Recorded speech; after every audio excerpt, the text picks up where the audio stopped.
Oi pessoal, eu sou o Rony do Cabeceira e hoje eu tô aqui para conversar com vocês sobre 5 livros clássicos que eu não gostei.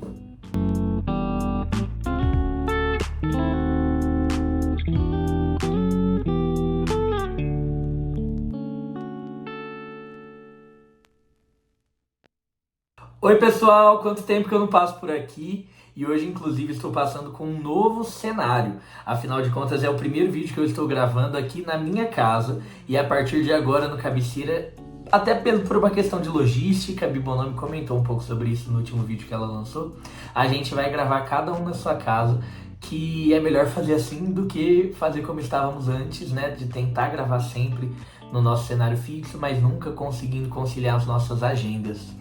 E como dito já aqui na minha introdução, hoje eu trouxe um vídeo polêmico, porque eu vou falar de livros clássicos. Livros clássicos, eu não sei se vocês sabem, mas ele já tem ali a premissa de ser um livro bom.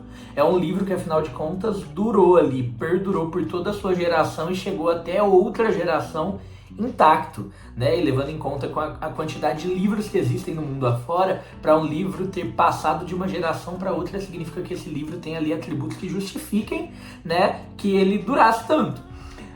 Livros clássicos são livros bons, mas não é porque um livro é bom que necessariamente você tem que gostar dele. E para exemplificar isso, eu vou trazer aqui 5 livros clássicos que eu li que não funcionaram muito bem para mim. E o fato desses livros não terem funcionado para mim não significa, primeiro, que esses livros sejam ruins. E segundo, que eu não seja um bom leitor que não sabe apreciar coisas boas.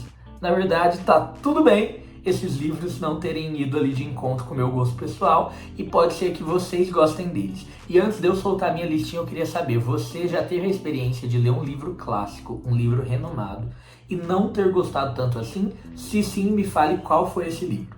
Sem mais delongas, vamos logo para o primeiro livro que eu trago, que é Mrs. Dalloway, da Virginia Woolf. Esse é um livro que eu não tenho em mãos, eu li ele no meu Kindle, que tá por ali na minha estante. E enfim, não vou pegá-lo agora, depois eu coloco uma fotinha de Mrs. Dalloway aqui. Mas esse é considerado como o grande livro da Virginia Woolf, que foi uma escritora muito importante ali do século XX, né? E ele talvez seja a sua grande obra-prima. E esse livro ele é renomado por 2 motivos. O primeiro dele, e o principal desses motivos, é que ela trouxe ali, né, uma espécie de inovação linguística, né? Ela fez algo bem experimental no que tange a narrativa, a estrutura narrativa desse livro, fazendo ali o que ela chama de fluxo de consciência. Então esse livro, a gente vai acompanhar a Mrs. Dalloway, que é uma senhora que sai em busca de comprar coisas pro preparativo de uma festa que ela vai dar no final da noite. E quando ela sai, a gente começa a ler a mente dela. Então ela olha para uma coisa e ela pensa em outra coisa, ela puxa uma memória, ela lembra de alguém. O BO é que conforme ela vai andando ali, ela vai encontrando outras pessoas, esse fluxo de consciência muda sem aviso prévio para a mente dessas outras pessoas. Então tem hora ali que você tá vendo relações, por exemplo, olhei para um sol, lembrei de um girassol, lembrei de um girassol, lembrei de passarinho, lembrei da minha mãe, e você não sabe nem quem é a pessoa que tá lembrando dessas coisas todas, porque além de ter um fluxo de consciência, muda-se bastante os personagens. Por que esse livro não funcionou pra mim? Bom, talvez por conta disso tudo. Na verdade, eu não acho o enredo algo assim tão grandioso e genial, né? E beleza, eu amo alguns livros, por exemplo, que não tem ali um grande plot twist, que são livros que vão contar a história do cotidiano, mas que vão contar de uma forma que me mantém preso do começo ao fim. Não foi esse o caso. Eu senti que com esse livro era aquele tipo de livro que eu precisava ficar redobrando a minha atenção para pegar, né, a linha narrativa, para pegar o acontecimento e não conseguir só relaxar e curtir a leitura. É um livro ruim? Definitivamente não. Mas é um livro que eu gosto. É um livro que eu pretendo reler. É um livro que quando eu puxo na minha memória livros que eu gosto me vem à mente? Definitivamente não também. Então desculpa, Virginia Woolf. Eu sei que você nem ligaria pra isso se você estivesse viva. Mas pra mim Mrs. Dalloway é mais um livro. O segundo livro que eu trago aqui nessa lista eu já resenhei no canal, que é um compilado feito pela editora Zahar do melhor do teatro grego. E aqui a gente vai ter alguns teatros, a gente vai ter Prometeu Acorrentado, Édipo Rei, Medeia e As Nuvens. E gente, pensa numa coisinha que eu achei extremamente enfadonha, foi ler teatro grego. Assim, eu não acho que os plots sejam tão geniais assim. É claro que quando a gente está falando de literatura grega, a gente está falando dos primórdios, né? Grande parte das coisas que a gente conhece hoje da literatura nasceram por conta de obras como essas. E isso daqui é de uma importância, assim, imensurável para o universo da literatura.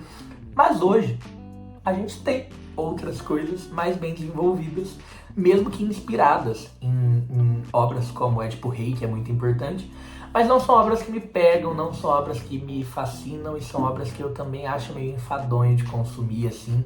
Eu lembro que eu fiquei postergando o término desse livro, muito embora fosse feito ali por 4 histórias curtas, né? E eu ficava tipo, preciso ler hoje, né?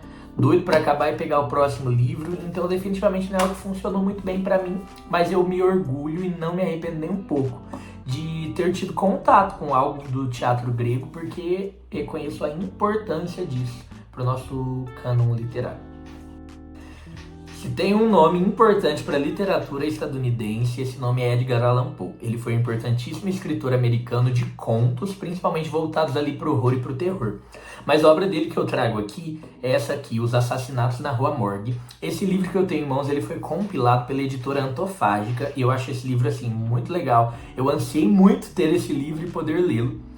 E não supriu assim as minhas expectativas. Os Assassinatos na Rua Morgue, na verdade, é o nome do primeiro conto que vai ter nesse livro. Então, o primeiro fato que é importante da gente entender é que esse é um livro de contos, composto por 3 contos que tem em comum o fato de terem o mesmo personagem, que é o Dupin, que é a espécie de detetive que o Edgar Allan Poe cria para desvendar ali alguns mistérios, né, assassinatos, coisas do tipo, através do poder da análise, do poder analítico, né? Então é sim uma espécie de Sherlock Holmes. E talvez esse livro não tenha funcionado tão bem para mim pela ordem com que eu o li. Eu já tinha lido antes disso muito Agatha Christie na minha vida e muito Sherlock Holmes na minha vida. Então eu já não era uma pessoa que se vislumbrava muito com simples casos de mistério. Segundo, que o Dupin é aquele cara que, assim, vai olhar para uma pessoa, vai ver que ela estava vestindo uma calça com uma mancha vermelha, e ele vai falar, isso é óbvio, significa que ele comeu o cachorro quente com ketchup que vende no posto tal, e se ele esteve lá, ele foi lá depois que ele passou na casa da mãe dele que fica na rua de trás. E enfim, vê uma pequena coisa e cria uma tese e todo mundo fica, uau, como esse cara é genial, e na verdade você fala, isso seria logicamente impossível. Então esse tipo de história hoje não me pega mais daquela forma que me pegava anteriormente, talvez pelo fato do mercado editorial de livros estar um pouco saturado de histórias de mistério, e a gente tem hoje em dia, convenhamos, histórias de mistério muito engenhosas.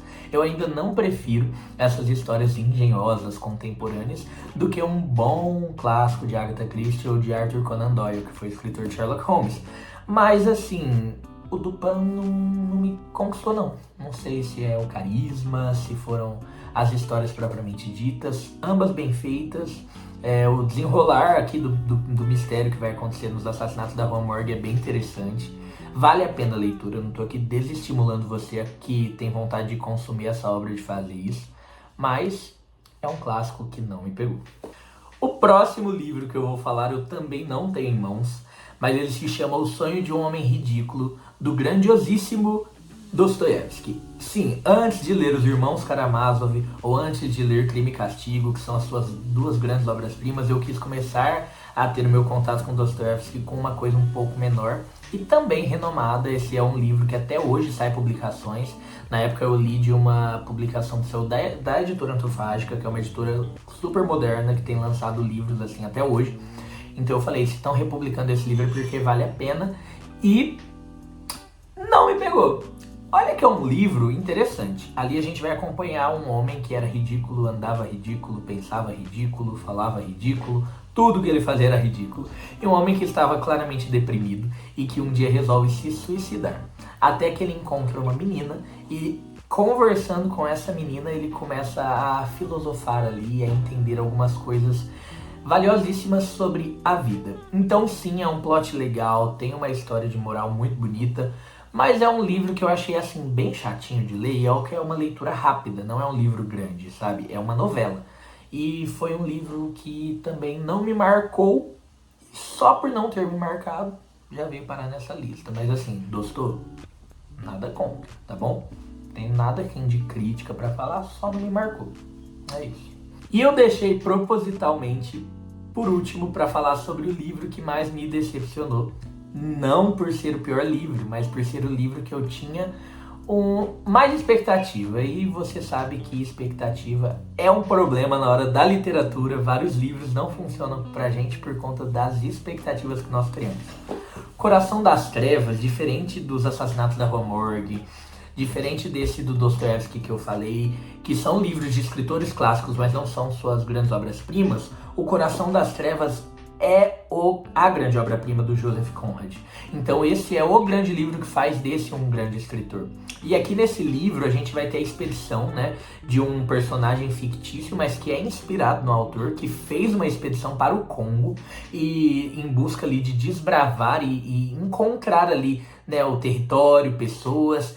E em meio a essa expedição, chama o Coração das Trevas justamente por isso, porque conforme eles iam adentrando cada vez mais naquela mata fechada e precisando tratar aquelas pessoas nativas como animais, cada vez mais eles iam adentrando em sua alma, em seu coração. Pelo menos é assim que Joseph Conrad sentiu em sua expedição real para o Congo, e aí esses os sentimentos que ele transpassa para o seu personagem fictício que vai protagonizar esse livro.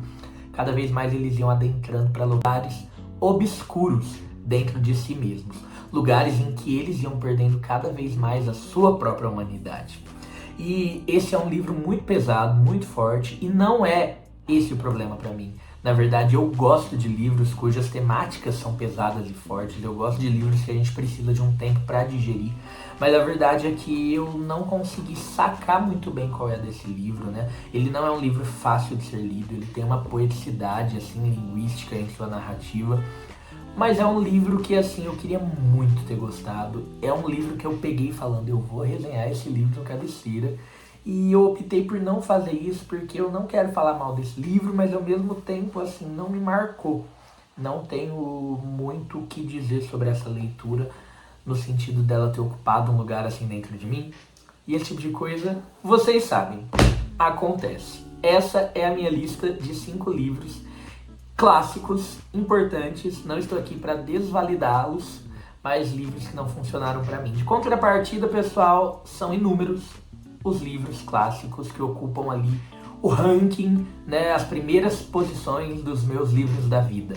Né, eu poderia falar assim de bate-pronto no mínimo uns 10 aqui que eu li, que me marcaram muito, muito, muito mesmo. Então eu incentivo você, leitor, que está acostumado a ler somente esses livros contemporâneos, que tem uma fluidez, que tem ali, né, são mais fáceis de serem lidos, a se desafiar pelo universo dos clássicos, porque isso vai sim ampliar seu intelecto e vai desenvolver muito melhor o seu senso crítico. E você que por um acaso se sentiu muito ofendido pela minha opinião em relação a algum desses livros, desencana, cara. Eu só sou um bom leitor compartilhando as minhas opiniões pessoais sobre os livros que eu leio. Se você gostou desse vídeo, não se esqueça de comentar, curtir e compartilhar com seus amigos. Nós aqui do Cabeceira estamos muito animados para a nossa próxima fase, né, que nós já estamos começando a viver, e esperamos vocês para nos acompanharem. Até uma próxima. Tchau!